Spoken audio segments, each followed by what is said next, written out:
Assalamualaikum warahmatullahi wabarakatuh. Perkenalkan, nama saya Nursalihan dari Prodi S1 Farmasi kelas A.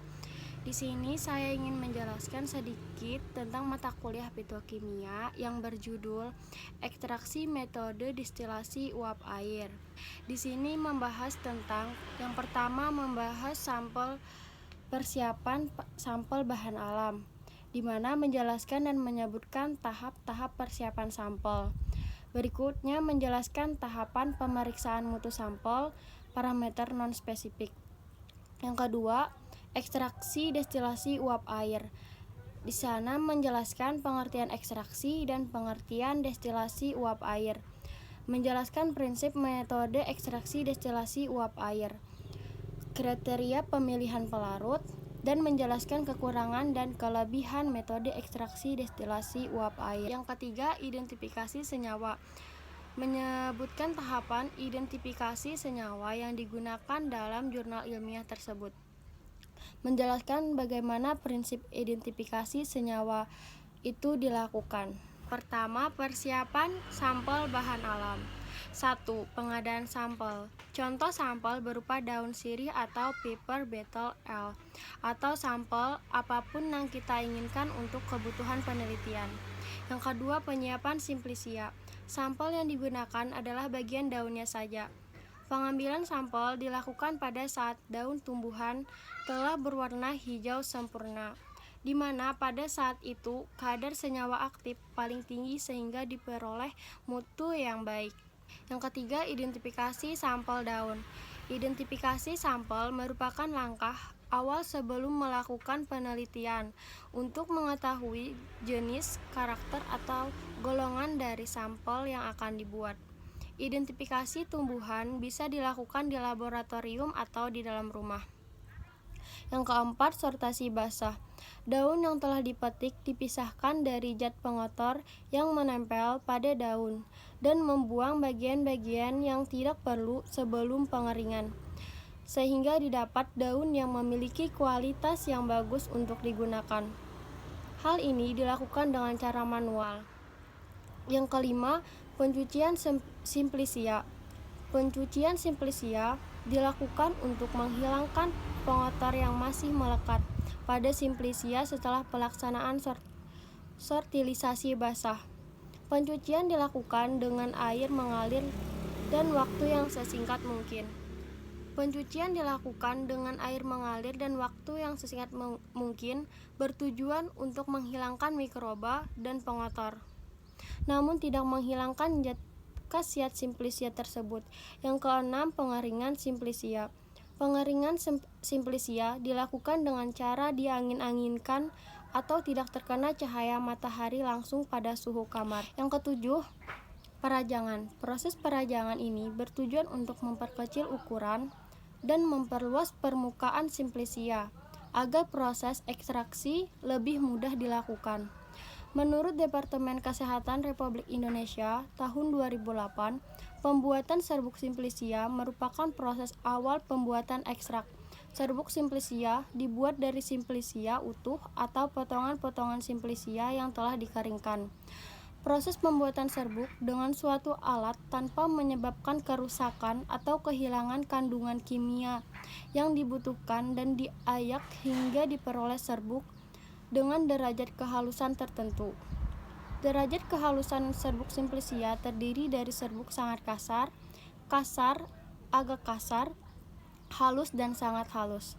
Kecuali dinyatakan lain, derajat kehalusan simplisia untuk pembuatan ekstrak merupakan serbuk simplisia halus seperti tertera pada pengayak dan derajat halus serbuk. Tahapan pemeriksaan mutu sampel, parameter non-spesifik. Susut pengeringan. Ekstrak kering ditimbang secara seksama sebanyak 1 gram dan dimasukkan ke botol timbang dangkal tutup yang sebelumnya telah dipanaskan pada suhu 105 derajat Celcius selama 30 menit dan telah ditara. Sebelum ditimbang, ekstrak diratakan dalam botol timbang dengan menggoyangkan botol hingga terdapat lapisan setebal kurang lebih 5 mm sampai 10 mm. Kemudian dimasukkan ke dalam ruang pengaringan. Buka tutupnya, keringkan pada suhu 105 derajat Celcius hingga botol sehingga bobot tetap. Sebelum pengeringan, biarkan botol dalam keadaan tertutup dingin dalam desikator hingga suhu kamar. Bobot jenis nyata dan bobot jenis mampat. Sebanyak 20 gram ekstrak dimasukkan ke dalam gelas ukur 25 ml. Ratakan permukaannya dan catat volume. Kemudian lakukan hentakan dengan alat tape volumeter sampai 1250 kali dan catat volumenya. Kadar air. Bersihkan tabung penerima dan pendingin dengan asam pencuci. Bilas dengan air, keringkan dalam lemari pengering. Ke dalam labu kering dimasukkan sejumlah zat yang ditimbang seksama yang diperkirakan mengandung 2 mili sampai 4 mili air. Jika zat berupa pasta, timbang dalam sehelai lembaran logam dengan ukuran yang sesuai dengan leher labu. Untuk zat yang dapat menyebabkan gejolak mendadak, tambahkan pasir kering yang telah dicuci secukupnya hingga menutupi dasar labu atau sejumlah tabung kapiler. Panjang lebih kurang 100 mm yang salah satu ujungnya tertutup. Masukkan lebih kurang 200 ml toluene ke dalam labu. Hubungkan alat. Tuang toluene ke dalam tabung penerima melalui alat pendingin. Panaskan labu hati-hati selama 15 menit. Setelah toluene mulai mendidih, suling dengan kecepatan lebih kurang 2 tetes tiap detik hingga sebagian besar air tersuling, kemudian naikkan kecepatan penyulingan hingga 4 tetes tiap detik. Setelah semua air tersuling, cuci bagian dalam pendingin dengan toluene sambil dibersihkan dengan sikat tabung yang disambungkan pada kawat tembaga dan telah dibasahi dengan toluene. Lanjutkan penyulingan selama 5 menit. Biarkan tabung penerima mendingin hingga suhu kamar. Jika ada tetesan air yang melekat pada dinding tabung penerima, gosok dengan karet yang diikatkan pada sebuah kawat tembaga dan basahi dengan toluene hingga tetes air turun. Setelah air dan toluene memisah sempurna, baca volume air. Hitung kadar air dalam persen. Berikutnya kadar abu. Kadar abu sebanyak 2 gram ekstrak kering ditimbang, dimasukkan ke dalam krus silikat yang telah dipijarkan dan diratakan. Pijarkan perlahan-lahan hingga arang habis. Dinginkan dan ditimbang. Jika dengan cara ini arang tidak dapat dihilangkan, tambahkan air panas. Saring melalui kertas saring bebas abu. Pijarkan sisa dan kertas saring dalam krus yang sama. Masukkan filtrat ke dalam krus. Uapkan setelah itu, pijarkan hingga bobot tetap. Timbang. Hitung kadar abu terhadap bahan yang telah dikeringkan di udara. Berikutnya penetapan kadar abu yang tidak larut asam. Abu yang diperoleh pada penetapan kadar abu dididihkan dengan 25 ml asam klorida encer selama 5 menit. Kumpulkan bagian yang tidak larut dalam asam, saring melalui krus kaca masir atau kertas saring bebas abu. Cuci dengan air panas, pijarkan hingga bobot tetap. Timbang. Hitung kadar abu yang tidak larut dalam asam terhadap bahan yang telah dikeringkan di udara. Berikutnya pengertian. Pengertian ekstraksi. Ekstraksi adalah proses pemisahan suatu zat berdasarkan perbedaan sifat tertentu, terutama kelarutannya terhadap dua cairan tidak saling larut yang berbeda. Pada umumnya, ekstraksi dilakukan dengan menggunakan pelarut yang didasarkan pada kelarutan komponen terhadap komponen lain dalam campuran, biasanya air dan yang lainnya pelarut organik. Bahan yang akan diekstrak biasanya berupa bahan kering yang telah dihancurkan, biasanya berbentuk bubuk atau simplicia menurut Sembiring 2007. Pengertian destilasi uap air merupakan sebuah metode dalam penyulingan dan mempunyai sebuah bentuk sebagai memisahkan suatu zat dari campurannya dengan menggunakan uap. Dengan destilasi uap, zat dipisahkan yang tidak saling mengganggu atau menurunkan sebuah titik didih terhadap komponen campuran didih tinggi dengan adanya uap air tersebut. Prinsip kerja pada destilasi uap air. Pada sistem ini, air sebagai sumber uap panas terdapat pada boiler yang letaknya terpisah dari ketel penyulingan. Uap yang dihasilkan mempunyai tekanan lebih tinggi daripada tekanan udara luar. Proses penyulingan dengan uap ini baik jika digunakan untuk menyuling bahan baku minyak atsiri berupa kayu, kulit batang, maupun biji-bijian yang relatif keras. Penyulingan dengan uap sebaiknya dimulai dengan tekanan uap yang rendah, kurang dari 1 atm, kemudian secara berangsur-angsur, tekanan uap dinaikkan menjadi kurang lebih 3 atm. Jika permulaan penyulingan dilakukan pada tekanan tinggi, maka komponen kimia dalam minyak akan mengalami dekomposisi. Jika minyak dalam bahan dianggap sudah habis tersuling, maka tekanan uap perlu diperbesar lagi yang bertujuan untuk menyuling komponen kimia yang bertitik didih tinggi. Dalam destilasi uap pada minyak atsiri, uap panas membantu melepaskan molekul aromatik dari bahan tanaman. Ketika tekanan uap membuka kantong di mana minyak disimpan dalam bahan tanaman, suhu dan tekanan pada uap perlu dikontrol dengan hati-hati untuk mencegah terbakarnya tanaman atau minyak atsiri itu sendiri. Juga destilasi harus diizinkan untuk meneruskan pada waktu tertentu untuk cukup mengekstrak komponen minyak dari tanaman saat beberapa komponen dilepaskan lebih cepat dari yang lainnya.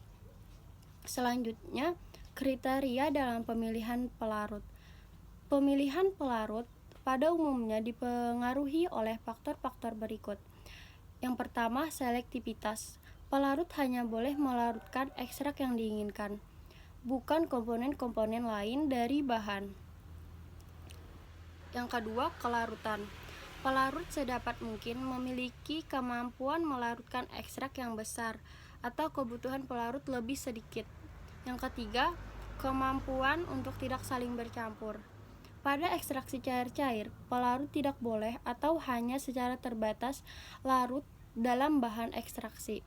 Selanjutnya, kerapatan. Terutama pada ekstraksi cair-cair, sedapat mungkin terdapat perbedaan kerapatan yang besar antara pelarut dan bahan ekstraksi. Selanjutnya, reaktivitas. Pada umumnya, pelarut tidak boleh menyebabkan perubahan secara kimia pada komponen-komponen bahan ekstraksi. Titik didih. Karena ekstrak dan pelarut biasanya harus dipisahkan dengan cara penguapan, destilasi atau rektifikasi, maka titik didih kedua bahan itu tidak boleh terlalu dekat. Pelarut organik yang biasa digunakan adalah senyawa hidrokarbon, pelarut lemak, dan minyak, seperti alkohol dan aseton. Kelebihan destilasi. Yang pertama, dapat memisahkan zat dengan perbedaan titik didih yang tinggi. Yang kedua, produk yang dihasilkan benar-benar murni. Kekurangan destilasi yaitu yang pertama, hanya dapat memisahkan zat yang memiliki perbedaan titik didih yang besar. Yang kedua, biaya penggunaan alat ini relatif mahal. Identifikasi senyawa. Tahapan identifikasi senyawa. Judul jurnal yang saya ambil yaitu Uji Efektivitas Penghambatan dari Ekstrak Daun Sirih Piper Betel L terhadap bakteri Streptococcus mutans. Yang pertama, metode ekstraksi dan fraksinasi. Serbuk kering daun sirih sebanyak 750 gram dimaserasi selama 3 kali 24 jam dengan etanol 3750 ml. Filtrat yang diperoleh diuapkan pelarutnya menggunakan oven pada suhu 40 derajat Celcius sehingga diperoleh maserat pekat atau ekstrak etanol. Ekstrak etanol yang diperoleh diambil dilarutkan kembali dengan etanol dan dipartisi dengan N-heksana, selanjutnya dengan menggunakan etil asetat. Selanjutnya, masing-masing fraksi yang diperoleh dari partisi dipekatkan dengan menggunakan oven. Uji fitokimia senyawa tanin. Uji tanin dilakukan terhadap fraksi etanol, fraksi N-heksana, fraksi etil asetat. Masing-masing fraksi dimasukkan ke dalam tabung reaksi dan direaksikan dengan larutan FeCl3 1%. Pemisahan tanin dengan KLT dilakukan menggunakan fase gerak N-butanol banding asam asetat banding air, yaitu 4:1:5. Etil asetat banding kloroprom banding asam asetat 10%, yaitu 7:2:1. Metanol banding kloroprom, yaitu 4:1. Etanol banding etil asetat, yaitu 3:2. Dan N-heksan banding etil asetat 6:4. Noda yang terbentuk diperiksa dengan lampu UV 250 nm dan 366 nm. Selanjutnya, pengembang yang menunjukkan noda terbanyak dan terpisah dengan baik digunakan sebagai fase gerak pada KLT preparatif. Pemisahan dengan KLT preparatif menggunakan eloin N-heksan banding etil asetat, yaitu banding 6:4, yang memberikan pemisahan terbaik pada KLT. Digunakan asam tanat sebagai pembanding. Noda yang terbentuk diperiksa di bawah sinar UV 254 nm dan diukur harga RF noda. Noda pada KLT preparatif yang menunjukkan hasil positif tanin di keruk. Analisis UV vis. Isolat yang menunjukkan positif mengandung tanin yang diperoleh dari hasil KLT preparatif kemudian dilarutkan pada 10 ml etanol. Larutan tersebut divortex lalu diuji pada spektrofotometer UV vis pada panjang gelombang 200-800 nm. Demikian dari saya, semoga bermanfaat. Jika ada salah, saya minta maaf. Assalamualaikum warahmatullahi wabarakatuh. Bye.